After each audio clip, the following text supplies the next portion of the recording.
Says, kuziwa zvauri kuziwa kugara, nzira inokusvitsa kwaunobva. Translated, this means to know who you are is to know how you live.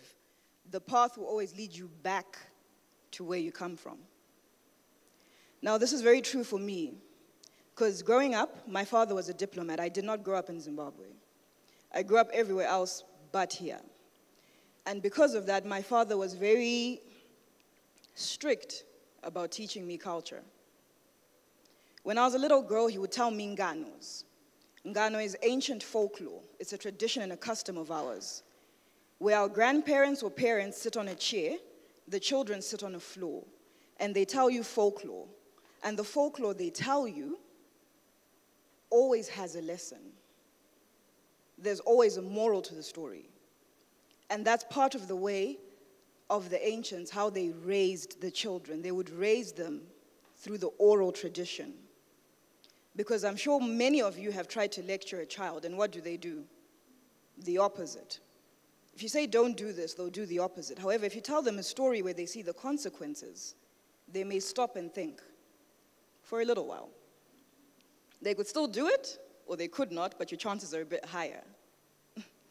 Now, when he was doing this, I never understood the importance of it until much later.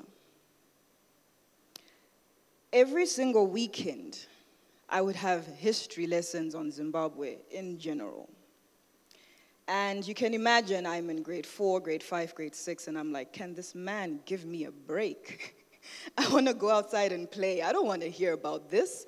But he was adamant. I'm the last born. Everybody else had some time in Zimbabwe. I didn't.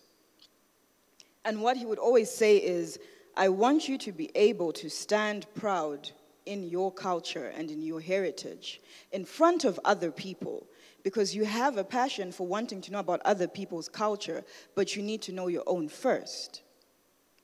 There's no point in you knowing everything about the Japanese culture, and yet when you're asked about yours, you're blank. So he was like, this is the importance of what I'm teaching you. You may not see it now, but at some point, you will understand.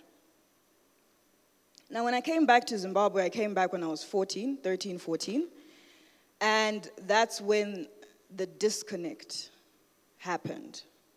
There was a slight disconnect from culture and myself. First of all, the books I was reading, there were no representation of someone like me, and yet I was in Zimbabwe. Everything I read, there was literally no representation, so I couldn't connect to it. These are things that were not part of our culture, so I couldn't connect to it. In actual fact,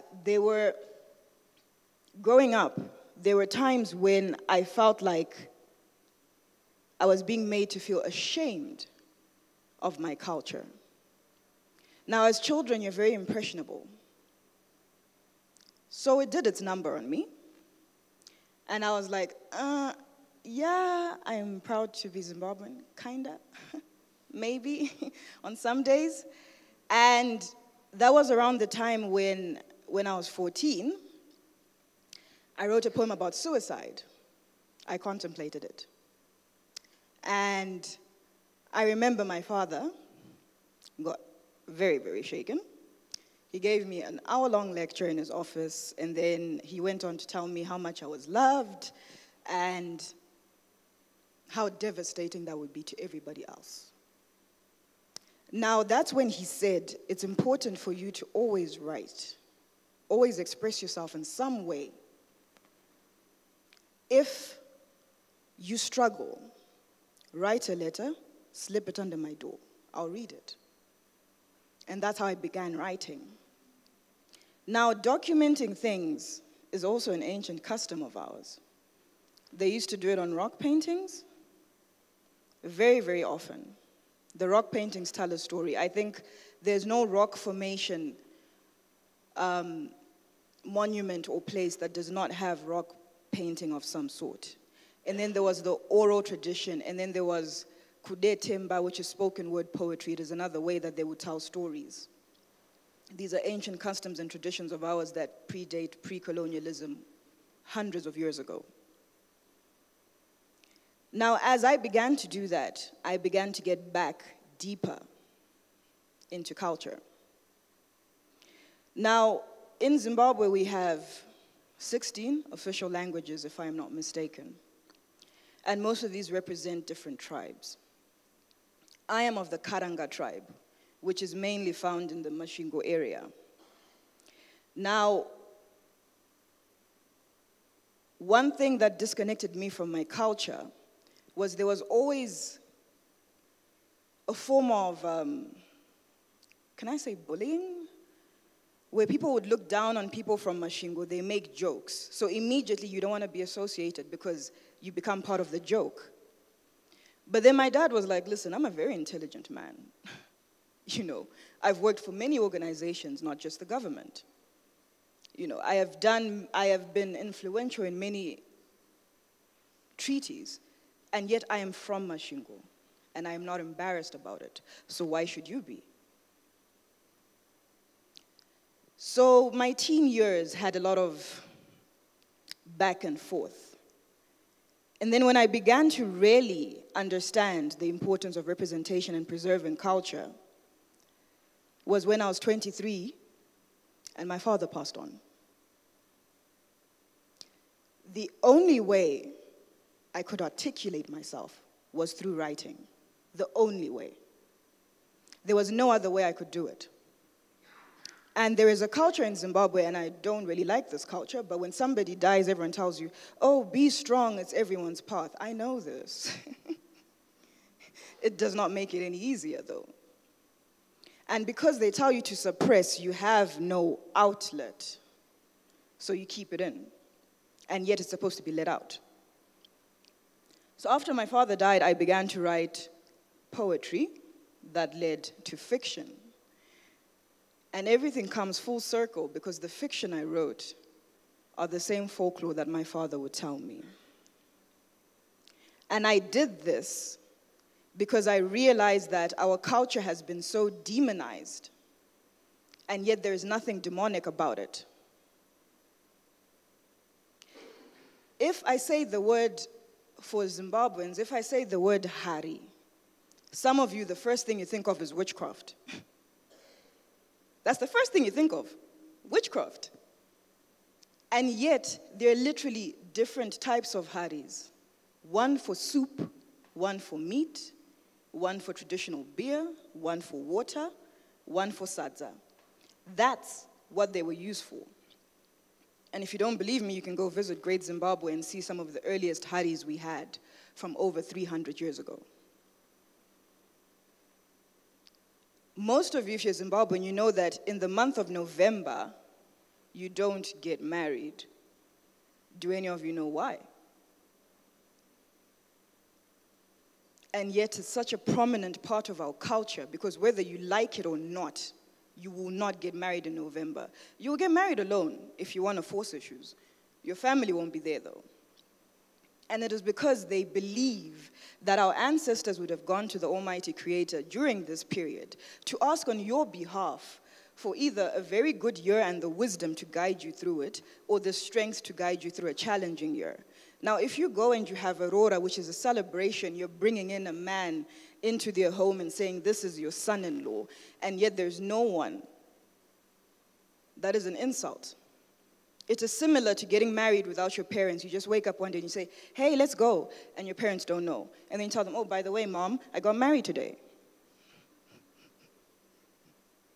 If you're a parent, how do you think you're going to react? You're going to be like, excuse me? This better be a joke. So it's the same concept. You get married in November and they're not there. It's the same concept. And these are the things that I put into writing because one of the issues that we've had is that our tradition was orally passed. The problem with that is there's a famous saying, when an old man dies, a library burns to the ground. How many of our elders have died with information that we need about ourselves? Now, culture itself is the social behaviors and norms of a particular kind of people.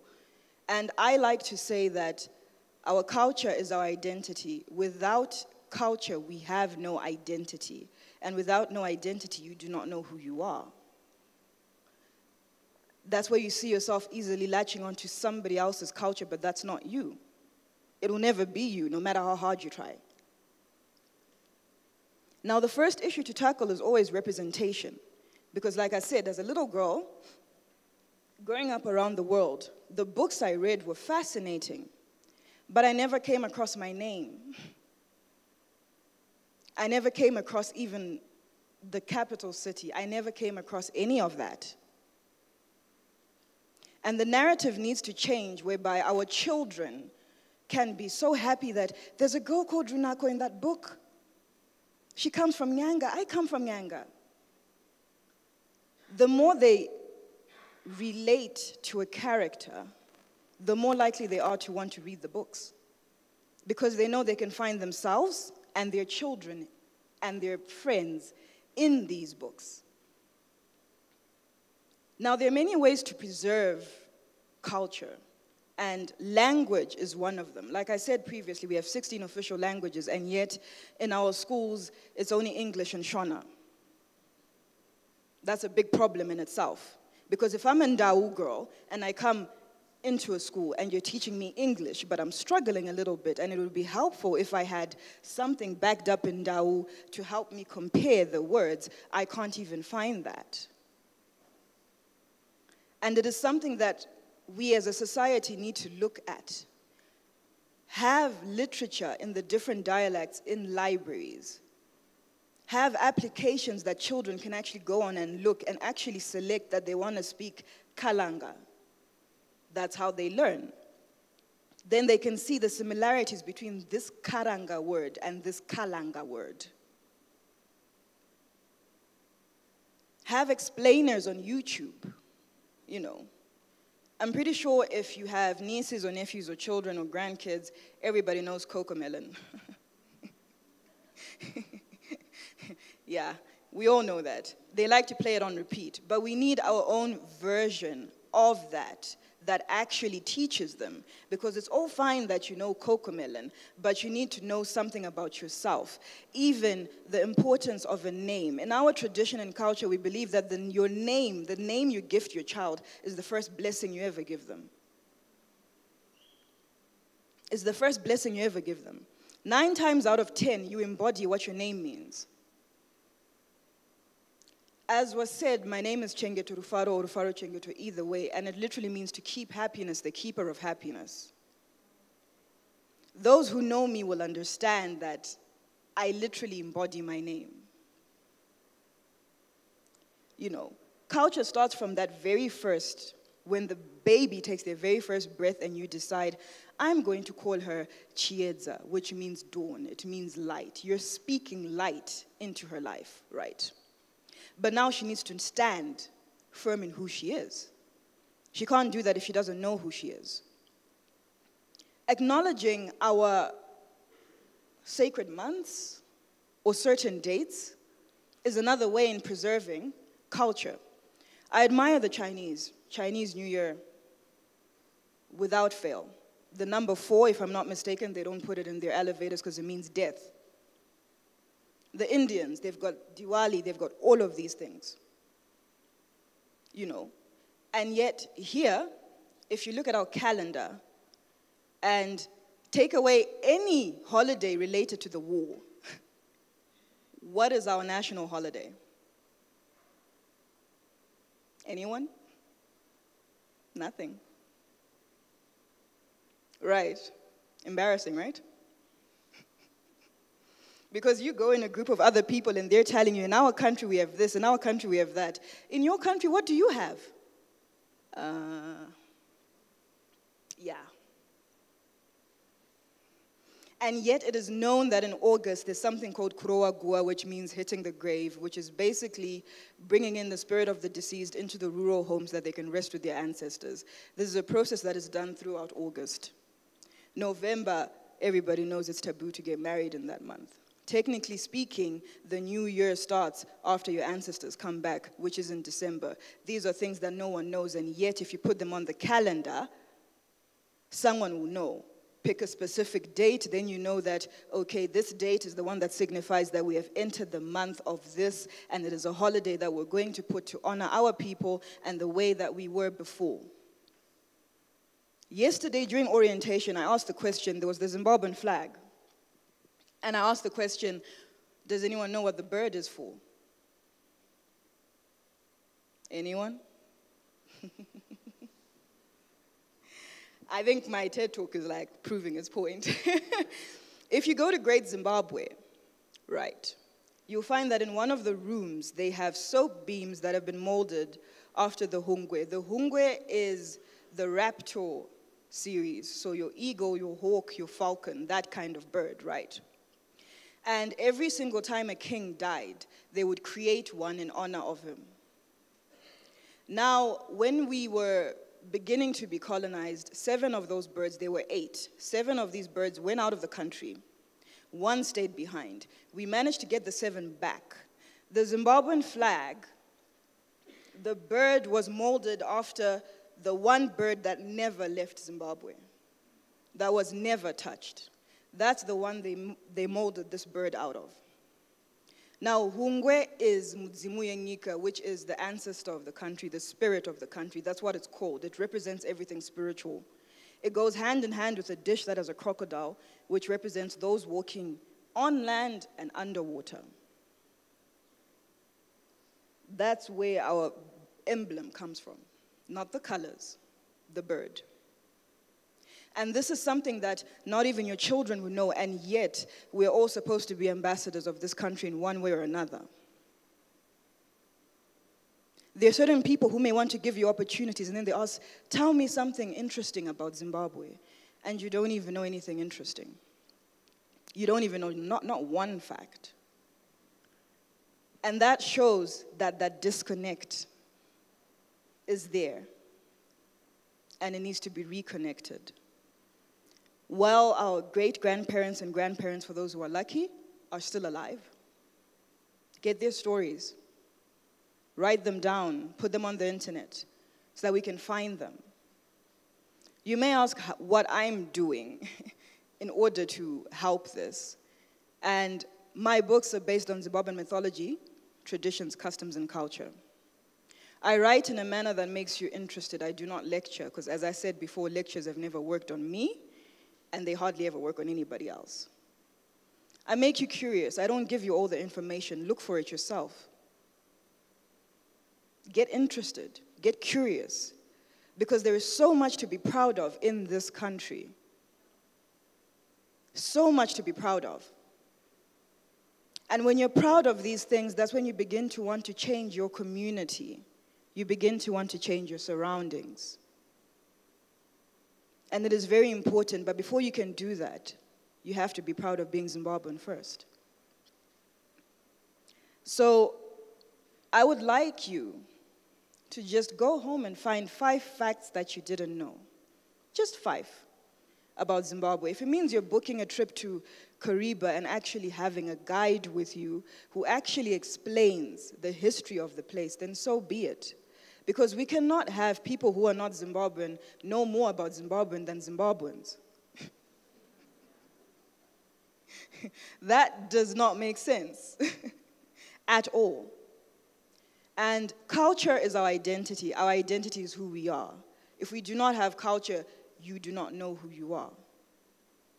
Ask yourself the question, what does your identity stand like right now? And I'll end with this quote. It's very simple. Tsika dziraswe, which basically means your culture, your customs, you don't throw them away. You never can. Because one way or another, your life will be led back to the very beginning. Thank you.